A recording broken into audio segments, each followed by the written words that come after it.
अस्सलामुअलैकुम नाज़रीन। नाज़रीन, आज जिस फ़िल्म की स्टोरी मैं लेकर आई हूँ उसका नाम है डार्क शैडो। नाज़रीन, ये फ़िल्म काफ़ी अच्छी है। ये कहानी शुरू होती है साल 1760 में, जहाँ पर एक बच्चे को दिखाया जाता है जिसका नाम बरनबास कॉलिंस है।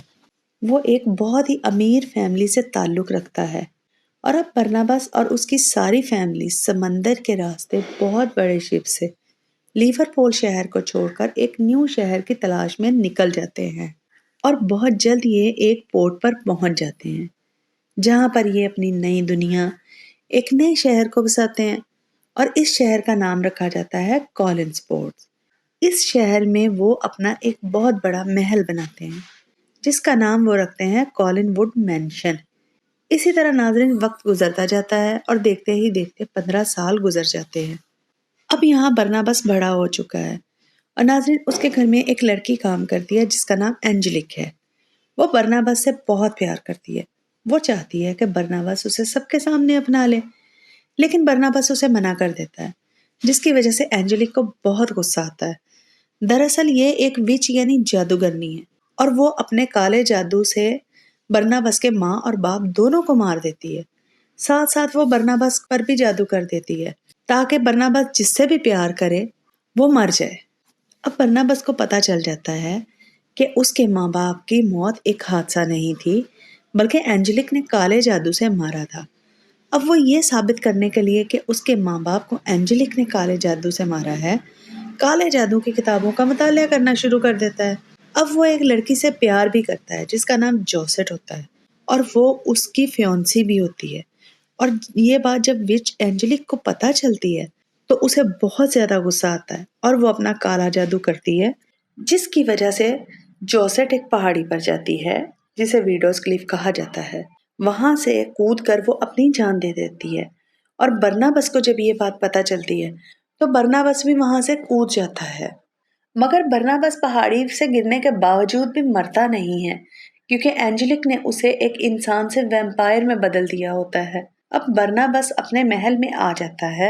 अब यहाँ एंजेलिक बहुत सारे लोगों को लेकर बरनबास के महल में आ जाती है और वो लोगों को बताती है कि बरनबास कोई इंसान नहीं है, बल्कि वो एक वैम्पायर है, जिसकी वजह से बरनबास को लोग ताबूत में बंद कर देते हैं और चेनों से बांध देते हैं और उसे जमीन में दफना देते हैं। अब इसी तरह 200 साल गुजर जाते हैं। अब यहाँ साल आता है 1972 का। यहाँ में हमें एक लड़की को दिखाया जाता है जिसका नाम विक्टोरिया होता है और विक्टोरिया बिल्कुल जोसेट की हमशक्ल होती है। दरअसल विक्टोरिया कॉलिन वुड में जॉब करने आती है, जो कि एक गवर्नेंस की जॉब है। अब यहाँ पर उसकी मुलाकात एक लड़की से होती है जिसका नाम एलिजाबेथ है। एलिजाबेथ का ताल्लुक कॉलिन फैमिली से होता है, जिसने विक्टोरिया को अपने भाई के बेटे डेविड की देखभाल के लिए बुलाया होता है। दरअसल उसके भाई के बेटे डेविड को ऐसा लगता है कि उसकी माँ, जो कि अब इस दुनिया में नहीं है, वो आज भी बार बार उससे मिलने आती है। विक्टोरिया एलिजाबेथ से पूछती है कि डेविड की माँ की मौत कैसे हुई। एलिजाबेथ बताती है कि पानी में डूबने की वजह से हुई है। और अब जब रात को वो डिनर कर रहे होते हैं तभी यहाँ पर एक साइकेट्रिस्ट आती है जिसे एलिजाबेथ ने डेविड के लिए बुलाया होता है, क्योंकि डेविड का कहना होता है कि वो अपनी माँ को देख सकता है। और तभी विक्टोरिया देखती है कि सामने सफेद चादर में कोई खड़ा है। दरअसल डेविड यहाँ विक्टोरिया को डराने आया होता है, मगर वो डरती नहीं है। खाने के बाद वो अपने कमरे में चली जाती है। तभी विक्टोरिया देखती है कि डेविड दोबारा वही सफेद चादर लेकर उसे डराने आया है। जैसे ही वो चादर हटाती है तो उसके पीछे डेविड नहीं होता बल्कि जोसेफ होती है, जिसने 200 साल पहले पहाड़ी से कूदकर जान दी थी। और वो कहती है कि वो आ रहा है, वो वापस आ रहा है। अब दूसरी तरफ हमें ये दिखाया जाता है कि कुछ वर्कर्स खुदाई कर रहे हैं। तभी उन्हें जमीन के नीचे से एक ताबूत मिलता है जो कि बरनबास का होता है। जब वो ताबूत खोलते हैं तो बरनबास उससे आजाद हो जाता है, क्योंकि बरनबास वैम्पायर होने की वजह से वो आज भी जिंदा है, जो कई लोगों के खून से अपनी भूख मिटाकर यहाँ से निकल जाता है। अब वो अपने महल कॉलिन वुड के बाहर पहुंचता है तो उसे घर का एक नौकर मिलता है जिसे वो अपनी ताकत के ज़रिए अपना गुलाम बना लेता है। वो अपने गुलाम से पूछता है कि बताओ, मेरी नस्ल के लोग अब भी कॉलिनवुड में हैं? तो वो कहता है हाँ। ये सुनकर बरनाबास अंदर चला जाता है, जहाँ पर वो एलिजाबेथ की बेटी और एलिजाबेथ के भाई के बेटे डेविड को देखता है, जो कि उनकी नस्लों में से होते हैं। दोनों बच्चे बरनाबास को देख के ये सोचते हैं कि ये इंसान एबनॉर्मल है, जिसकी दिमागी हालत ठीक नहीं है।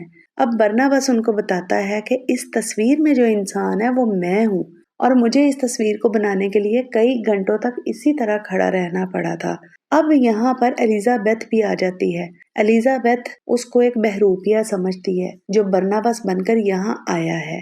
तो उस पर बरनाबास कहता है कि बहुत जल्दी तुम्हें मेरी सच्चाई का पता चल जाएगा। और अब वो एलिजाबेथ को नीचे तय खाने में ले जाता है, जहाँ कॉलिंस फैमिली का खजाना होता है। और ये सब कुछ देखकर एलिजाबेथ को समझ में आ जाता है कि ये कोई और इंसान नहीं है, बल्कि बरनाबास ही है। अब बरनाबास एलिजाबेथ से कहता है कि मैं इंसान नहीं हूँ, वैम्पायर हूँ, लेकिन मगर मैं वादा करता हूँ कि मैं कॉलिन फैमिली के किसी भी बंदे को नुकसान नहीं पहुंचाऊंगा। जिसके बाद रात को डिनर टेबल पर दिखाया जाता है, जहां पर बरनाबास को ये कहकर इंट्रोड्यूस करवाया जाता है कि वो उनका दूर का रिश्तेदार है। वहां बरनाबास को पता चलता है कि उसका खानदानी फिशिंग का जो बिजनेस था वो पूरी तरह से बर्बाद हो चुका है। और अब यहाँ पर विक्टोरिया आती है, तो बरनाबास उसे देख के हैरान हो जाता है, क्योंकि उसकी शक्ल जोसेट से बहुत मिलती है। वो खड़ा होकर उसे जोसेट कहता है, तो उस पर विक्टोरिया कहती है कि उसका नाम जोसेट नहीं, विक्टोरिया है। वहीं हमें गाड़ी में बैठी एक लड़की को दिखाया जाता है, जिसका नाम एंजेलिक है, और ये वही विच है जिसने 200 साल पहले बरनाबास को वैम्पायर बनाया था। वो आज भी जिंदा है, और उसने बरनाबास के पूरे बिजनेस को बर्बाद करके वहां अपना फिशिंग का बिजनेस खड़ा कर लिया होता है। और अब उसे पता चलता है कि एक रात पहले किसी को कोई ताबूत मिला है, जिसमें से कोई बाहर निकला है और उसने सबको मार दिया है। और जब एंजेलिक वहां जाती है, तो वो समझ जाती है कि बरनाबास आजाद हो चुका है। इसीलिए वो कॉलिनवुड मेंशन जाती है, जहां पर उसकी मुलाकात बरनाबास से होती है। तो बरनाबास उससे कहता है कि तुमने मेरे सारे के सारे फिशिंग के बिजनेस को अपने कब्जे में ले लिया है। तो इस पर वो कहती है कि अब वो बिजनेस मेरा है। ये कहकर वो वहां से चली जाती है। और अब बरनाबास किसी तरह से अपने खानदान की खोई हुई इज्जत को, ऑनर को वापस लाना चाहता था। सबसे पहले उसने कॉलिन वुड की हालत, जो बहुत ज्यादा खराब हो गई थी, उसे पूरी तरह से ठीक करवाता है। साथ साथ वो फिश का बिजनेस करने वालों के पास जाता है और उनको अपनी ताकत से अपने बस में कर लेता है, जिसके बाद वो उसके साथ काम करने के लिए राजी हो जाते हैं। और अब बरनाबास फिर से अपना खानदानी बिजनेस शुरू कर लेता है। अब बरनाबास घर वापस आता है, तो यहाँ पर डेविड की साइकेट्रिस्ट बैठी होती है। उसे बरनाबास के बारे में शक हो जाता है, इसलिए वो उसे हिप्नोटाइज करके उसके बारे में सब कुछ जान लेती है।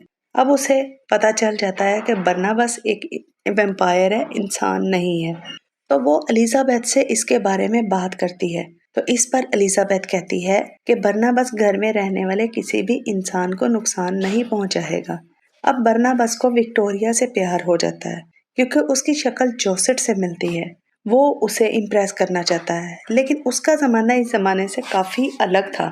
इसलिए वो एलिजाबेथ की बेटी से पूछता है कि मैं कैसे किसी को इम्प्रेस कर सकता हूँ, मुझे आजकल के तरीके सीखने हैं। तो वो बरनाबास से कहती है कि तुम्हें यंगस्टर से मिलना चाहिए। और अब बरनाबास यंग लोगों से मिलता है, उनसे बात करता है और बाद में उनको मारकर उनका खून पी लेता है। अब घर में साइकेट्रिस्ट उसे कहती है कि वो तैयार है। दरअसल उसने बरनाबास से वादा किया था कि वो उसका सारा खून निकालकर उसमें फिर से इंसानी खून डाल देगी, जिसकी वजह से वो फिर से इंसान बन जाएगा और फिर कभी वैम्पायर नहीं बनेगा। दूसरी तरफ विक्टोरिया और बरनाबास में दूरियां कम होने लगती हैं और उन दोनों में प्यार होने लगता है। उसी शाम बरनाबास एंजेलिक विच के घर जाता है, जो कि आज भी बरनाबास को पसंद करती है। एंजेलिक बरनाबास के करीब आने लगती है, बरनाबास भी उसको मना नहीं करता और फिर ये फिजिकली एक दूसरे के बहुत करीब आ जाते हैं।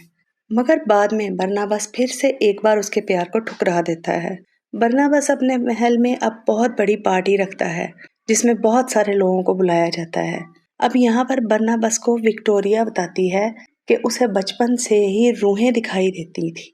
यहाँ पर भी आने के लिए उसे एक रूह ने कहा था और ये रूह जोसेट की रूह थी। अब यहाँ पर बरनाबस और विक्टोरिया एक दूसरे के काफी करीब होते हैं। अब एंजेलिक भी इस पार्टी में आ जाती है बिन बुलाए और वो इन दोनों को करीब देख लेती है। ये सब देखकर उसे बहुत ज्यादा गुस्सा आता है।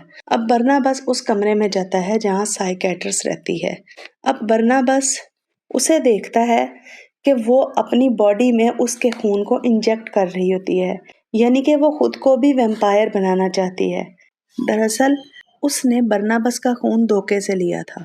वो कभी भी बरनाबस को इंसान नहीं बना सकती। बरनाबस को साइकेट्रिस्ट पर बहुत गुस्सा आता है और वो उसे मारकर समंदर में फेंक देता है।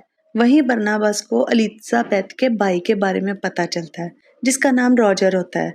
इसके बारे में उसे ये पता चलता है कि वो बहुत बड़ा लालची इंसान है और अब बरनाबस उसे कहता है या तो वो यहाँ रहकर अपने बेटे डेविड का ख्याल रखे, नहीं तो पैसे लेकर चला जाए।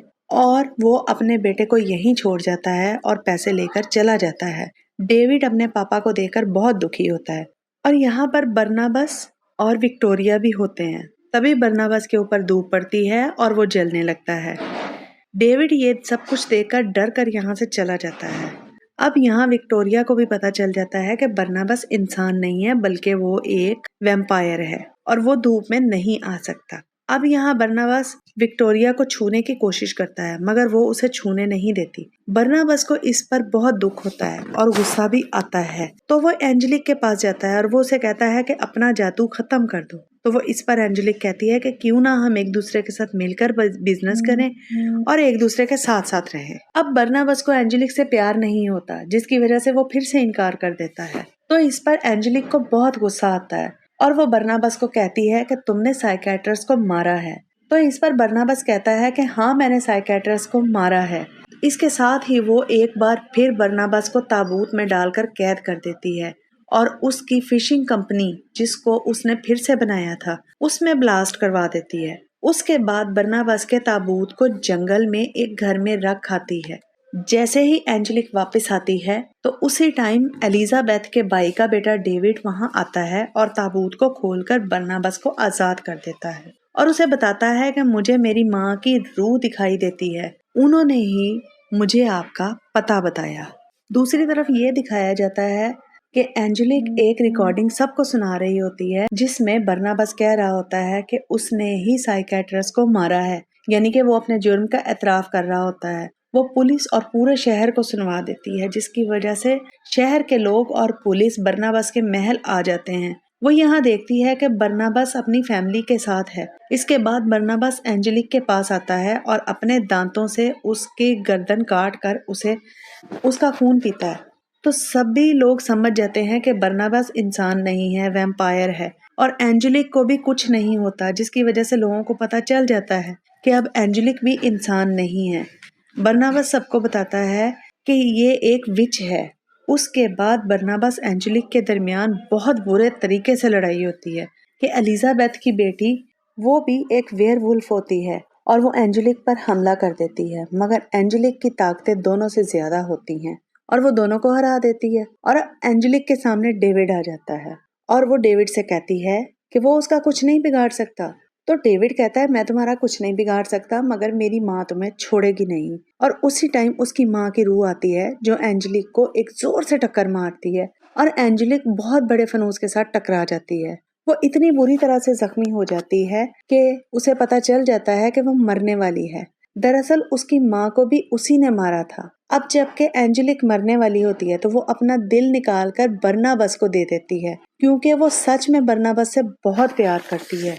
अब यहाँ पर दिखाया जाता है बरनाबस को पता चलता है कि विक्टोरिया उसी पहाड़ी से कूदने जा रही है जहाँ से 200 साल पहले कूदकर जोसेट ने खुदकुशी की थी। दरअसल बरनाबस को बददुआ थी कि वो जिससे भी प्यार करेगा वो उससे दूर हो जाएगा। अब पहाड़ी से विक्टोरिया कूदने ही वाली होती है कि बरनाबस उसे बचा लेता है। विक्टोरिया उसे कहती है कि मैं तुमसे प्यार करती हूँ और मैं भी तुम्हारी तरह वैम्पायर बनकर तुम्हारे साथ रहना चाहती हूँ, मगर बरनाबस इसे मना कर देता है। तभी विक्टोरिया चट्टान से कूद जाती है।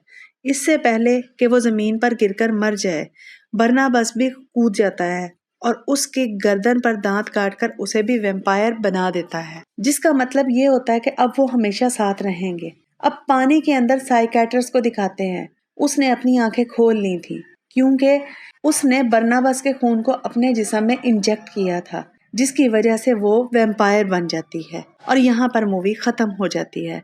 नाज़रीन, अगर आपको मेरी ये स्टोरी बहुत पसंद आई हो तो इसे लाइक करें, शेयर करें और कमेंट्स करें, और अगर आप मेरे चैनल पर नए हैं तो काइंडली सब्सक्राइब भी कर दें। बहुत शुक्रिया।